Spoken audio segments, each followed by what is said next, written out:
Malappuram crime branch SP ആയിരുന്ന വിക്രമനായിരുന്നു കോഴിക്കോടിനെയും കൂടി charge. അദ്ദേഹമാണ് 3 ദിവസം കേസ് SITയുടെ കീഴിൽ അന്വേഷിക്കുന്നത്. ആ കേസന്വേഷണത്തിൽ ഇവരെല്ലാവരും, മാമയുടെ ഭാര്യയും മക്കളും, ഇതുമായി ബന്ധപ്പെട്ട് പ്രവർത്തിക്കുന്ന അവരുടെ ബന്ധുക്കളും ഈ ആക്ഷൻ കമ്മിറ്റിയും ഒക്കെ നല്ല സാറ്റിസ്ഫൈഡ് ആയി. ആ സമയത്താണ് അദ്ദേഹത്തെ പെട്ടെന്ന് തിരുവനന്തപുരത്തേക്ക് പോലീസിൽ നിന്ന് നേരെ എക്സൈസ് ഡിപ്പാർട്ട്മെന്റിലേക്കാണ്.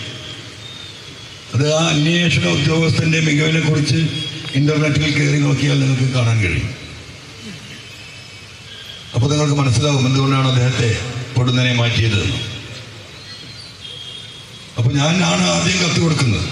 ഞാനൊന്ന് ട്രിവാൻഡ്രത്തുണ്ട്. ക്രൈംബ്രാഞ്ച് ADGPക്ക് ഞാൻ നേരിൽ പോയി കൊടുത്തതാണ്. ഈ ഉദ്യോഗസ്ഥർ തന്നെ ഈ അന്വേഷണം പൂർത്തിയാക്കാൻ കണ്ടിന്യൂ ചെയ്യാൻ അനുവദിക്കണം. ട്രാൻസ്ഫർ അവിടെ നിന്നോട്ടെ, ഒരു അഡീഷണൽ ചാർജ് കൊടുത്തുകൊണ്ട് അദ്ദേഹത്തെ മാമി കേസ് ഇൻവെസ്റ്റിഗേറ്റ് ചെയ്യിക്കാൻ തീരുമാനമെടുക്കണം. ഞാൻ ക്രൈംബ്രാഞ്ച് ADGPയുടെ ഓഫീസിലിരുന്ന് ഏകദേശം ഒരു 15-20 മിനിറ്റ് ഇരുന്നു. ഇത് റെക്കമെൻഡ് ചെയ്തുകൊണ്ട് എൻ്റെ സ്റ്റെനോഗ്രാഫറെ വിളിച്ച് ഇത് DGPക്ക് റെക്കമെൻഡ് ചെയ്തുകൊണ്ട് എൻ്റെ കൺമുമ്പിൽ നിന്ന് മെയിൻ DGPക്ക് കൊടുത്തിട്ടാണ് ഞാൻ ഈ പറയുന്ന ADGP ക്രൈംബ്രാഞ്ചിൻ്റെ ഓഫീസിൽ നിന്ന് ഇറങ്ങുന്നത്. ഒരു 15-20 മിനിറ്റ്. അത് കഴിഞ്ഞ് ഈ പറയുന്ന കത്തുകളൊക്കെ എല്ലാവരും കൊടുത്തു. ഞാൻ വീണ്ടും ബന്ധപ്പെട്ടു, വീണ്ടും മുഖ്യമന്ത്രിക്ക് കത്ത് കൊടുത്തു. ഈ നിമിഷം വരെ അങ്ങനൊരു ഓർഡർ ഇറങ്ങിയിട്ടില്ല. ഒന്നിച്ചില്ലാനും വർഷമായി ഒരു തുമ്പുമില്ലാതെ കിടക്കുന്ന കേസിന് ഒരു തുമ്പുണ്ടാകുന്ന അവസ്ഥ വന്നപ്പോൾ ആ അന്വേഷണത്തെ 2.5 ദിവസം കൊണ്ട് ഇവിടുന്ന് സ്റ്റോപ്പ് ചെയ്യണം.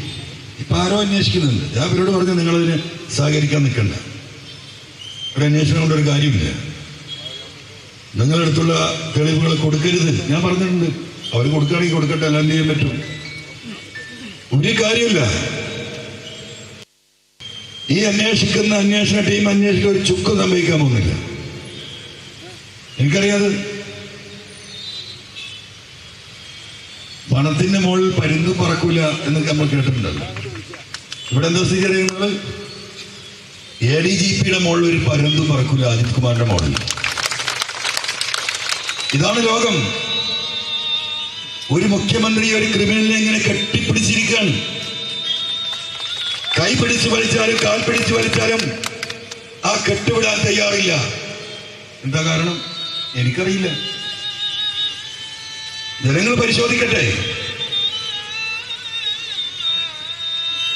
എന്താ ഈ നാട്ടിൽ നടക്കുന്നത്?